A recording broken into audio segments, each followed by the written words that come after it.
கூட்டணிக்கும் தாவேகா கூட்டணிக்கு தான் அவர் தலைமையில் சரியான கூட்டணி அமைந்தால் அது கடுமையான போட்டியாக இருக்கும். 2026 சட்டமன்ற தேர்தல் வந்து திமுகவுக்கும் தாவேகாவுக்கும் தான் போட்டியாக இருக்கும்னு சொல்லிட்டு விஜய் சொல்லியிருக்காரு. களம் அப்படிதான் இருக்குமா? நானே ஏற்கனவே நீங்க கேட்டப்ப அண்ணன் பழனிசாமி தலைமையில் கூட்டணி அமைந்தால் ஏதோ தனிப்பட்ட வெறுப்பில் நான் சொல்லலை. பழனிசாமி அவருடைய கேண்டிடேச்சர் 21லையும் தோத்து போயிடுன்னு அப்போ என்ன அணுகினவங்கள்ட்ட நான் சொன்னேன். அரசியல் அனுபவம் வாய்ந்தவர்கள் திமுகவை எதிர்த்து நாங்கள்லாம் ஒரு அணியில் வரணும்னு சொன்னப்ப நான் அது நடக்காதுன்னு தெரிந்தும் வயதில் பெரியவர்கள் அனுபவம் மிக்கவர்கள் சொல்கிறப்ப முயற்சி செய்யுங்கள்னு சொன்னேன். அப்பயும் நான் இதே கருத்து தான் சொன்னேன். நான் ரிட்டனாகவே எழுதி கொடுத்துருக்காது, நான் சும்மா வார்த்தைக்கு சொல்லலை. அமித்ஷா அவர்களுக்கு அப்பொழுது என்னை சந்தித்த கிஷன் ரெட்டி அவர்களிடம் நான் ரிட்டனாகவே கொடுத்துருக்கேன். அப்போ நான் சொன்னது, நீங்கள் பழனிசாமி முதலமைச்சர் கேண்டிடேட்னா நம்மால் வெற்றி பெற முடியாது. நாங்கள் உங்கள் கூட வந்தாலும் 100 தொகுதிகள் வென்றால் வெற்றி பெற முடியும். இன்றைக்கு இந்த 5 ஆண்டுகளில் பழனிசாமியின் செயல்பாடுகள், அவருடைய ஒரு கட்சி தலைவராக, ஒரு பொதுச் செயலாளராக அவருடைய தவறான செயல்பாடுகள், யாரை பார்த்தாலும் பயம், ஒரு தலைமை பண்புனால யாரையும் எதிர்கொண்டு, இப்போ கட்சியில் எந்த கட்சியில் பிரச்சனை இல்லாமல் இருக்கும். இப்போ அம்மா அவர்கள் சேவல் சின்னத்தில் நின்று தனியாக நின்றப்ப ஜானகி அம்மையார் அணியில் போட்டி போட்டவர்களை எல்லாம் சேர்த்து கொண்டு, அண்ணன் பன்னீர்செல்வம் ஜானகி அம்மா அணியை சேர்ந்தவர் தான். அவருக்கு முதல்வராக அம்மா தனக்கு அப்புறம் அந்த 6 மாதம் ஸ்டாப் கேப்பில் ஆக்குறாங்க. அப்போ ஜாஜேங்கிற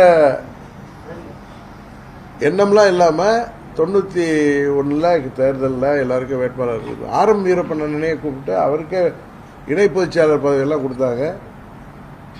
இதுபோல் அம்மாவை தாக்கி பேசியவர்கள் எத்தனையோ பேர் இப்போ கூட அங்கே இருக்காங்களே, பழனிசாமி கூட, வளர்மதி அக்கா, அது மாதிரி மறைந்த MK பாலன், ஈவன் அண்ணன் காளிமுத்து, இவர்கள் எல்லாம் இது போட்டு பல பேர் அம்மாவிற்கு எதிராக இன்னும் தனிப்பட்ட முறையிலேயே, அரசியலெல்லாம் தாண்டி தனிப்பட்ட முறையிலே பேசியவர்கள் கூட அதெல்லாம் அம்மா அவர்கள் புறந்தள்ளி விட்டு புரட்சித் தலைவர் ஆட்சியை கொண்டு வர வேண்டும் என்பதற்காக தன்னம்பிக்கையோடு அவர்களை எல்லாம் சேர்த்து அவர் பண்ணார். நான் அதுக்காக தினகரன் சேர விரும்புகிறாருன்னு நீங்கள் எதுவும் நினச்சிடாதீங்க. நான் பழனிசாமியோட சேர்வதற்கு வாய்ப்பே இல்லை. துரோகத்தை அம்மா மக்கள் முன்னேற்ற கழகத்தால் ஏற்றுக்கொள்ள முடியாது, அதுக்கு வாய்ப்பே இல்லை. அதே நேரத்தில் மற்றவர்களை, அண்ணன் பன்னீர்செல்வமாக இருக்கலாம், சின்னமாக இருக்கலாம், செங்கோட்டையன் போன்றவர்கள், இப்போ நிறைய பேர் வெளில போனவங்க பழனிசாமி மேலே உள்ள அதிருப்தியிலேயே பழனிசாமி யாரையும் எடுத்தெறிந்து பேசுகிறாரு.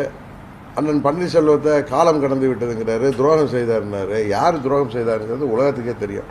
அதனால் சுயநலத்தோட அவர் கட்சி ஆட்சிக்கு வருதா இல்லையாங்கிற பற்றி இல்லை, அதிமுக பொதுச் செயலாளருங்கிற பேரோட தான் இருக்கணுங்கிற மாதிரி ஒரு தலைவருக்கு உள்ள தகுதியே இல்லாமல் செயல்படுகிறார் என்பதை எல்லோரும் சொல்கிறாரு. அது நானும் அதை தான் நினைக்கிறேன். அதனால் பழனிசாமி தலைமையிலான கூட்டணி உறுதியாக